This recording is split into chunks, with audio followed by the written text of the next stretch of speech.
Discuss करना चाह रहे हैं। पहले हमने स्टैटिस्टिक्स में मेजर्स ऑफ सेंट्रल टेंडेंसीज में मीडियन के बारे में अध्ययन किया, अर्थमेटिक मीन के बारे में भी थोड़ा अध्ययन किया और मोड बहुलक के बारे में भी अध्ययन करना है, और ज्योमेट्रिक मीन और हार्मोनिक मीन। ये मुख्यतः 5 इस सेंट्रल टेंडेंसीज होती है या 5 मीन होते हैं, जिनमें हमने 2 भागों में मुख्यतः बांटा था, जिनको हमने अर्थमेटिकल एवरेजेस जिनको बोलते हैं हम, मैथमेटिकल एवरेजेस, उसमें अर्थमेटिक मीन, ज्योमेट्रिक मीन और हार्मोनिक मीन, और पोजिशनल एवरेजेस में मीडियन और मोड। उसमें थोड़ा सा अध्ययन किया था अर्थमेटिक मीन का, और मीडियन का अध्ययन किया है। अब आज हम मीडियन के ही आगे की बात कर रहे हैं। मीडियन के बारे में जैसा कि बताया गया कि ये पोजिशनल एवरेज है जो किसी भी स्थिति को बताता है। जैसे मान लीजिए हमने एक उदाहरण लिया था कि कोटा से जयपुर के बीच की दूरी है मान लीजिए 250 किलोमीटर, तो 125 किलोमीटर मिड प्लेस हो गया। तो वो मिड प्लेस उस कोटा से जयपुर की दूरी को 2 भागों में बांट रहा है, आधी इधर है आधी उधर है। इसी तरह हमने दूसरा उदाहरण लिया था क्लास में स्टूडेंट्स का कि उनकी परसेंटेज मान लीजिए 40 से लेके और 90 तक। तो जो बच्चों की परसेंटेज है स्टूडेंट्स की, उसका परसेंटेज है 40% से 90% और 100 स्टूडेंट से। तो हमको उस क्लास के परिप्रेक्ष्य में ये अध्ययन करना हो कि उन क्लास का जो पोजीशन है ओवरऑल, उस क्लास के परिप्रेक्ष्य में एवरेज पोजीशन क्या है बच्चों की। तो उससे नीचे वाला को हम मान लेंगे कि बिलो एवरेज है, और उससे ऊपर वालों को हम मान लेंगे कि अबव एवरेज है। तो वहाँ पर मीडियन परसेंटेज निकाली जाएगी। मान लीजिए मीडियन परसेंटेज 65 आती है, तो हम ये कहेंगे कि 65% से कम वाले बच्चे जो हैं परसेंटेज वाले उस क्लास में, वो बिलो एवरेज है और उनको इंप्रूवमेंट की जरूरत है।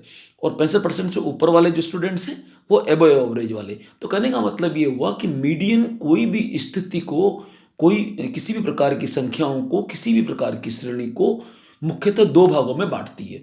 एक भाग सामान्यतः उससे बड़ा होता है, एक भाग उससे छोटा होता है। सेम इसी के ऊपर आधारित है, मीडियन पर ही आधारित विभाजन मूल्य है, जो किसी भी श्रेणी को 4 भागों में भी बांट सकते हैं, 5 भागों में भी बांटते हैं, 10 भागों में भी बांटते हैं, और 100 भागों में भी बांटते हैं, और 8 भागों में भी बांटते हैं। उनके अलग अलग नाम दिए हैं। जैसे जो किसी भी श्रेणी को 4 भागों में बांटते हैं उनको क्वार्टाइल बोलते हैं, चतुर्थक। और जो 5 भागों में बांटते हैं उनको क्वांटाइल्स बोलते हैं। जो 8 भागों में बांटते हैं उनको ऑक्टाइल बोलते हैं। जो 10 भागों में बांटते हैं किसी भी श्रेणी को उनको डिसाइल बोलते हैं। और जो 100 भागों में बांटते हैं उनको परसेंटाइल बोलते हैं। जैसे मान लीजिए हमने एक एग्जाम्पल लिया अभी कि एक क्लास में नंबर ऑफ स्टूडेंट्स 100 है, और उनका परसेंटेज हमने इंडिविजुअली लिया 40% टू 90%। जब उनका मीडियन परसेंटेज निकाला वो निकला 65%। उसका मतलब ये हुआ कि 65% उस क्लास के परिप्रेक्ष्य में 65% मीडियन परसेंटेज है। यानी एवरेज जो ओवरऑल परसेंटेज है टोटल स्टूडेंट्स की, 100 स्टूडेंट्स की, उसमें 50 स्टूडेंट्स जो है वो तो 65% से नीचे के हैं, और 50 स्टूडेंट्स 65% से ऊपर है। यानी 65% जो मार्क्स हैं वो एक तरह से ऐसी परसेंटेज है जो पूरी क्लास को 2 भागों में बांट रही है। एक उससे कम है, एक उससे ज़्यादा है।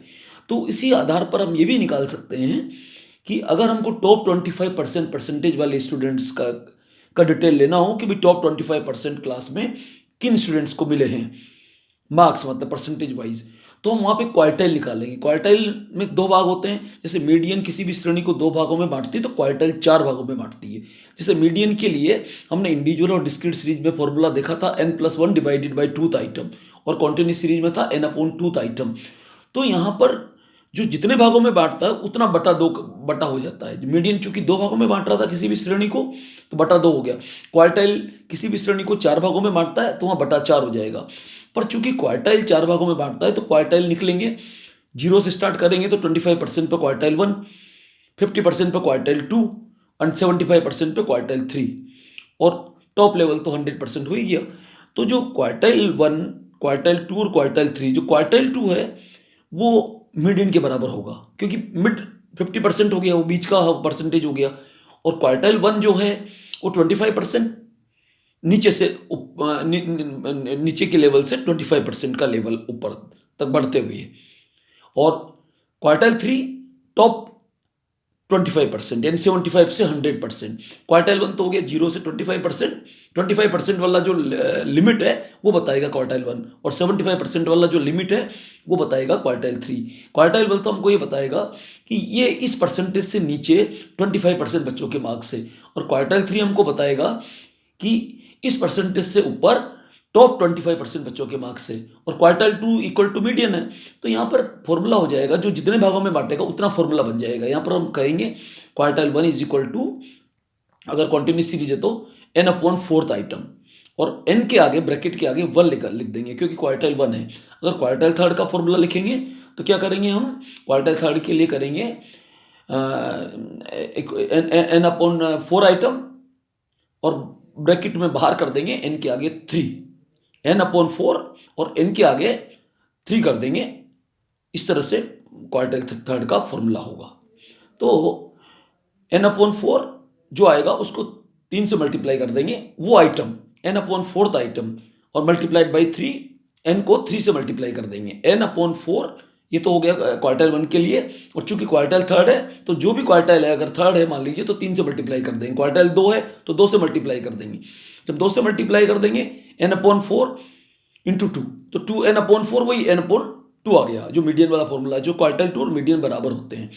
तो इस तरह से हम क्वार्टाइल निकाल सकते हैं। Thank you.